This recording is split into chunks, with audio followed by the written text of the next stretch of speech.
Friends, welcome back to KGC।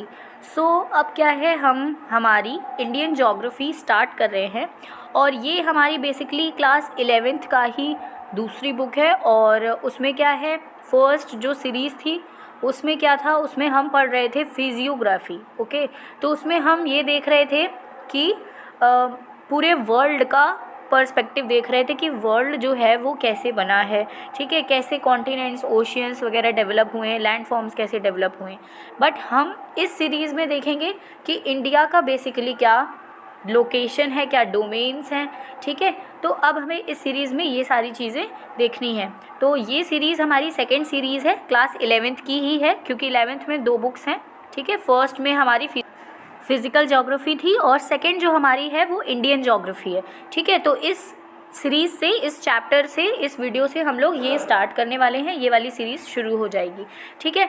तो videos क्या है, रेगुलरली अपडेट होते रहते हैं और आप प्लीज़ रेगुलरली चैनल को चेकआउट करते रहा करो, क्योंकि एक ही सीरीज़ को हम एक ही टाइम पे नहीं कंप्लीट किया जा सकता। So we have to take some time for completing the lectures. But या क्योंकि बोरियत ना हो, क्योंकि हम लोग बोर ना हो, इस वजह से मैंने अलग अलग बुक्स अलग अलग टाइम पे उठाई हैं, जिससे कि हम लोग डिफरेंट चैप्टर्स पढ़ेंगे। तो एक हमारा लॉजिकली जो एक होता है ना इंटरलिंकिंग वाला प्रोसेस, वो चलता रहेगा। ओके, स्टार्ट करने से पहले ये हमारी इंडिया का मैप है, फिजिकल मैप है ये, ठीक है, जहाँ पे हम लोगों को प्लेट्यूज और प्लेन्स और माउंटेन रीजन्स, ठीक है, ये सारी चीज़ें हमें नज़र आ रही है। तो बेसिकली ये जो ऑरेंज पोर्शन था ये है प्लेट्यू, ठीक है, ग्रीन जो है ये प्लेन्स है एंड माउंटेन्स है, ठीक है। तो इसको हम लोग देखते रहेंगे रेगुलरली, मतलब इस वीडियो में, और पूरे चैप्टर को जब हम लोग कंप्लीट करेंगे तो बीच बीच में मैप भी देखते रहेंगे, जिससे कि हमारा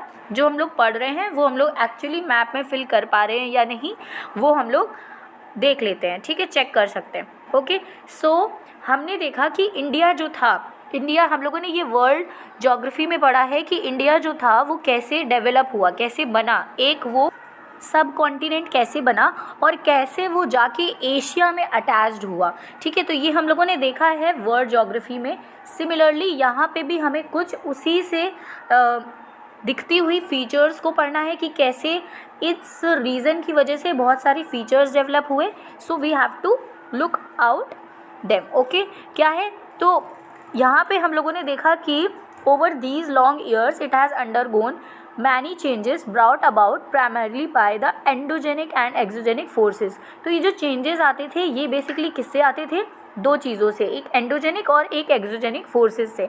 ये हम लोगों ने जियोमॉर्फिक प्रोसेस में पढ़ा है, लास्ट वीडियो उसी का था, तो वो चैप्टर आप चेकआउट कर सकते हो, ठीक है। तो these forces have played a magnificent role, इन्होंने बहुत ही इम्पॉर्टेंट रोल प्ले किया टू गिव द शेप, ठीक है, किसको शेप देने में, ये फिजिकल बाउंड्रीज़ को देने में, ठीक है, कैसे प्लेट टेक्टोनिक्स का क्या रोल था, ये चीज़ हमें इस एंडोजेनिक और एक्सोजेनिक फोर्सेस से मिली। ओके, तो over million of years the plate brokes into many parts and Australian plate moved towards the south eastern direction and Indian plate to the north, ठीक है। तो पहले ये सिंगल प्लेट हुआ करती थी और फिर क्या हुआ, फिर जो ऑस्ट्रेलियन प्लेट है वो साउथ ईस्ट चली गई, साउथ ईस्ट डायरेक्शन में चली गई, और इंडियन प्लेट जो थी वो नॉर्थ में जाके एशियन प्लेट से अटैच हो गई। एशियन नहीं, यूरेशियन, ठीक है, क्योंकि उस टाइम यूरोप और एशिया एक ही था, ठीक है। तो ये बाद में कॉन्टिनेंट्स बने हैं, लेकिन ये जाके यूरेशियन प्लेट से अटैच हो गई and India becomes the part of Asian, okay, Asian continent, ठीक है। तो ये हो गया। अब क्या है, ये एक सिग्निफिकेंट कंसिक्वेंसेस हैं कि कैसे इंडिया जो है वो पहले एक अलग प्लेट था बट जाके वो एशिया का पार्ट बनता है, और इसकी वजह से काफ़ी सारे रिलीफ फीचर्स डेवलप होते हैं। Okay, we have to see them in this video, ठीक है। It is primarily through the interplay of these endogenic and exogenic forces, lateral movements of the plates, that the present geological structure and geomorphologic processes active based on variations in its geological structure and formations। तो basically ये जो endogenic और exogenic forces थे, इन्होंने क्या किया, इन्होंने variations ले आए, ठीक है, ये वेरिएशंस ले आए हमारे जियोलॉजिकल स्ट्रक्चर में, फॉर्मेशंस में, एंड देन इंडिया जो है वो सब डिवीज़न्स में डिवाइड हो गया। इंडिया डिवाइड हो गया जियोलॉजिकल डिवीज़न्स में, और ये जो जियोलॉजिकल डिवीज़न्स हैं इन्हीं को हम फिज़िकल फीचर्स बोलते हैं। ओके, तो इतना पार्ट क्लियर हो गया होगा आपको कि ये जो एंडोजेनिक और एक्सोजेनिक फोर्सेस हैं इन्होंने फाइनली जाके इनका कॉन्सिक्वेंस क्या रहा, इन्होंने इंडिया को डिवाइड कर दिया सब डिवीज़न्स में, and the subdivisions are called physical features. तो फर्स्ट इसमें है peninsular block, okay, and second है the Himalayas and other peninsular mountain ranges, ठीक है। थर्ड है इंडो गंगा ब्रह्मपुत्रा प्लेन। तो इंडिया में ये चीज़ें एक रिलीफ फीचर्स की तरह सामने आई after these endogenic and exogenic forces. क्या हुआ, ये जब लगे तो इसकी वजह से ये 3 फीचर्स हमें सामने में आए। ओके, अब क्या है, हमें पढ़ना है पेनिनसुलर ब्लॉक। तो इंडिया जो है वो एक पेनिनसुला है। तो इसमें अगर बेसिक डेफिनेशन आपसे पेनिनसुला की पूछी जाए तो आपको पता होना चाहिए कि पेनिनसुला होता क्या है, ठीक है। तो पेनिनसुला उस एरिया को बोलते हैं, उस लैंड फॉर्म को बोलते हैं जो अपने 3 साइड से वाटर से कवर्ड हो, लाइक इंडिया, ठीक है। तो इंडिया 3 साइड से वाटर से कवर्ड है। एक तरफ है इंडियन ओशियन, एक तरफ है अरेबियन सी, मतलब अगर देखा जाए हाँ Arabian sea and bay of Bengal, and क्या है इंडियन ओशियन, ठीक है। तो ये हमारा इंडियन पेनिनसुला इसीलिए इसको बोलते हैं। तो पेनिनसुलर ब्लॉक जो है इंडिया का, ठीक है, वो क्या है, अब हम लोग इसको देख लेते हैं कि कहाँ से कहाँ तक वो एक्सटेंड करता है, ठीक है। तो हमारा पेनिनसुलर ब्लॉक जो है उसका जो नॉर्दर्न बाउंड्री है वो may be taken as an irregular line running from Run of Kutch along the western flank to the Aravalli range near Delhi and then roughly parallel to the Yamuna and Ganga delta, ठीक है, as far as its Rajmahal hills and the Ganga delta, ठीक है। तो ये है क्या, ये जो लाइन इन्होंने बोली है कि नॉर्दर्न बाउंड्री जो है वो लगती है रन ऑफ कच्छ से, एंड देन वो अरावली रेंजेस तक जाती है दिल्ली में, एंड देन फिर वो पैरेलल चलती है यमुना के, एंड देन गंगा के, एंड देन राजमहल हिल्स मिलते हैं रास्ते में, एंड देन गंगा डेल्टा पूरा वो कवर्ड करता है। तो ये हमारा पेनिनसुलर ब्लॉक है। इसको भी हम लोग मैप में देखेंगे, but first we have to read out this whole paragraph. तो है क्या, apart from these the Karbi Anglong and the Meghalaya Plateau in the northeast and Rajasthan in the west are also extensions of this block, ठीक है। तो राजस्थान हमारा western most part है तो Gujarat, but हम लोग किसकी बात कर रहे हैं, यहाँ पे पेनिनसुला की बात कर रहे हैं। तो गुजरात का जो हाफ पार्ट है वो चला जाता है वाटर में। तो राजस्थान जो हो गया वो वेस्ट में हो गया, एंड हमारा कार्बी एंगलोंग जो मेघालय में है ये हमारा ईस्टर्न मोस्ट पार्ट हो गया, ठीक है। ईस्टर्न मोस्ट ये पूरे कंट्री का पार्ट नहीं है, प्लीज़ रिमेंबर दैट, क्योंकि कंट्री का जो ईस्टर्न मोस्ट पार्ट है वो अरुणाचल प्रदेश में जाता है, ओके। ये लेकिन मेघालय की बात की जा रही है, ठीक है। फिर नॉर्थ ईस्टर्न पार्ट जो है वो सेपरेट हो गए, ठीक है, किससे, माकला फॉल्ट से, वेस्ट बंगाल में है जो कि from the Chota Nagpur plateau, and in Rajasthan the desert and other desert like features overlay this block, ठीक है। तो राजस्थान में ये कुछ डेजर्ट वाले फीचर्स थे, इन्होंने ओवरले कर लिया ब्लॉक। तो चलिए अब लोग इस चीज़ को मैप से समझते हैं। तो ये हमारा इंडिया का मैप है जो कि पेनिनसुलर इंडियंस को शो कर रहा है, इंडियन प्लेट्यू को शो कर रहा है, ठीक है। तो हम लोग इसको देख लेते हैं कि क्या है। ये देखिए काठियावाड़ है, ये जो है गुजरात में, ठीक है, और ये गुरु शिखर है, ये भी गुजरात और राजस्थान बाउंड्री से लगता है। देन हमें नज़र आ रहे हैं अरावली रेंजेस, ठीक है। तो ये अरावली रेंजेस जो हैं ये हमारे गंगा की जो एक्सटेंशन है उसके पैरेलल चलता है, एंड देन राजमहल हिल्स हमें नज़र आ रहे हैं। ये राजमहल हिल्स जो हैं ये वेस्ट बंगाल में है, ठीक है, वेस्ट बंगाल से, और ये हमें मेघालय तक नज़र आ रहा है, ओके। तो हमने ये देख लिया मैप में, इसमें अभी बहुत सारी चीज़ें हैं, हमने सिर्फ अभी पेनिनसुलर ब्लॉक देखा है, ठीक है। तो जो पेनिनसुला है ये फॉर्म्ड होता है किससे, ये एक ग्रेट कॉम्प्लेक्स और जो एंशियंट हमारे ग्नीसेस हैं, ठीक है, and granites which constitutes a major part of it, वो इससे बना है। कौन कौन सी चीज़ें, ग्रेनाइट और ग्नीसेस से बना हुआ है ये चीज़, ठीक है, पेनिनसुला जो है, which constitutes a major part of it since the Cambrian period. The peninsula has been standing like a rigid block with the exception of some of its western coast which it submerged beneath the sea। Western coast में वही जो गुजरात वाला part है वो सी में चला गया है ना, अरेबियन सी में, मतलब चला नहीं गया है वो, अरेबियन सी वहाँ से बहुत करीब है, ठीक है। तो उसका कुछ पार्ट जो है वो अरेबियन सी में है, ठीक है, ये बोला है इन्होंने। And some parts change due to tectonic activity without affecting the original basement, लेकिन कुछ पार्ट चेंज हुआ है, लेकिन उसका जो ओरिजिनल बेसमेंट है वो चेंज नहीं हुआ है, ठीक है। ठीक है। As a part of Indo-Eurasian plate, it has been subjected to various vertical movements and block faulting. The rift valleys of the Narmada and Tapi and the Mahanadi and Satpura block mountains are some examples of it. ठीक है। The peninsula mostly consists of relict and residual mountains like the Aravalli Hills and the Nallamalla Hills and Javdi Hills and the Velikonda Hills. ठीक है।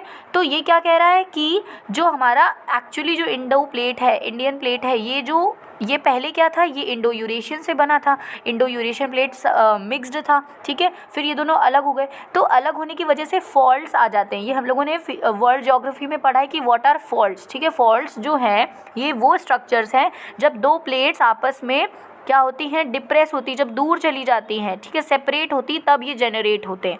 Okay.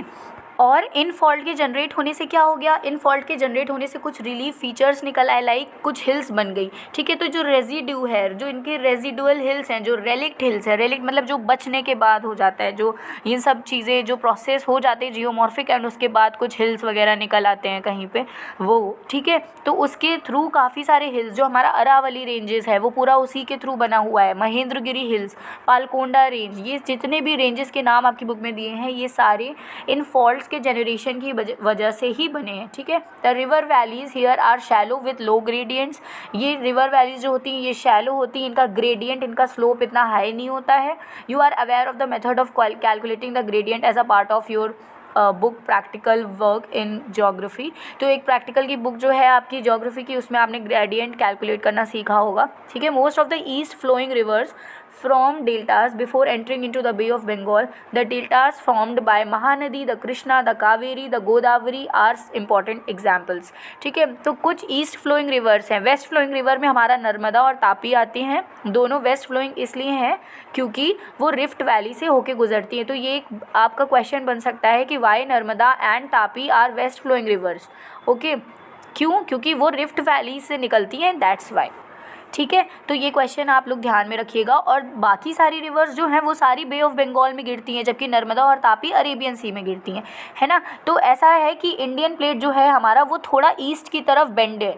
ठीक है। तो east की तरफ bended है, तो होता क्या है कि वो बे ऑफ बंगाल की तरफ उसका ढलान हो जाता है और सारी रिवर्स जाके बे ऑफ बंगाल में गिरती हैं। बट नर्मदा और तापी नहीं गिरती हैं बिकॉज वो रिफ्ट वैली से होके गुजरती हैं। तो रिफ्ट वैली उनको इतना स्पेस नहीं देता कि वो फैल सके, है ना। तो वो एक पतली सी रिवर टाइप का, उनका इतना एरिया नहीं हो पाता है। उनकी लेंथ लंबी हो जाती बट उनका एरिया इतना ब्रॉड नहीं है। That's why they do not separate, दो वो फैल नहीं पाती हैं। एंड देन क्या होता है कि वो जहाँ पे रिफ्ट वैली जिस डायरेक्शन में उनको ले जाती है ना, तो वो अरेबियन सी में जाके गिर जाती हैं। ठीक है। तो ईस्ट फ्लोइंग रिवर याद रखिएगा कि कौन कौन सी हैं, महानदी, कृष्णा, कावेरी एंड गोदावरी। ये हमारी साउदर्न पार्ट्स की रिवर है। ठीक है। ये आंध्र प्रदेश से लेके पूरा हमारा जो केरला और तमिलनाडु वाला पार्ट है ये उतने में आती हैं ये सारी रिवर्स। ठीक है। इवन जो हमारी गंगा जो मेजर बेसिन बनाती है, एक सबसे बड़ा बेसिन गंगा बेसिन है हमारे यहाँ, लेकिन इंडिया में, और वो भी जाके कहाँ गिरती है, वो भी जाके बे ऑफ बंगाल में गिरती है। ठीक है। तो ये इसी वजह से है बिकॉज इंडियन जो कॉन्टिनेंट है, इंडियन सब कॉन्टिनेंट है, वो बेंडेड है ईस्टर्न की तरफ, ईस्टर्न स्लोप है उसका, ईस्टर्न की तरफ वो बेंडेड है। इस वजह से सारी रिवर्स वो बे ऑफ बंगाल में गिरती हैं, सिर्फ नर्मदा और तापी को छोड़ के। Okay. Now the Himalayas and other peninsular mountains. तो हिमालयाज का क्या है, हिमालयाज कैसे बने और कैसे पेनिनसुलर माउंटेन्स बने। ओके। तो जो हिमालयाज हमारे पेनिनसुलर माउंटेन्स के अलॉन्ग बने हैं वो यंग होते हैं, वीक हैं एंड फ्लेक्सिबल हैं अपने जियोलॉजिकल स्ट्रक्चर में, जैसे कि रिजिड और स्टेबल जो कि पेनिनसुलर ब्लॉक में है। ठीक है। वैसे नहीं है ये।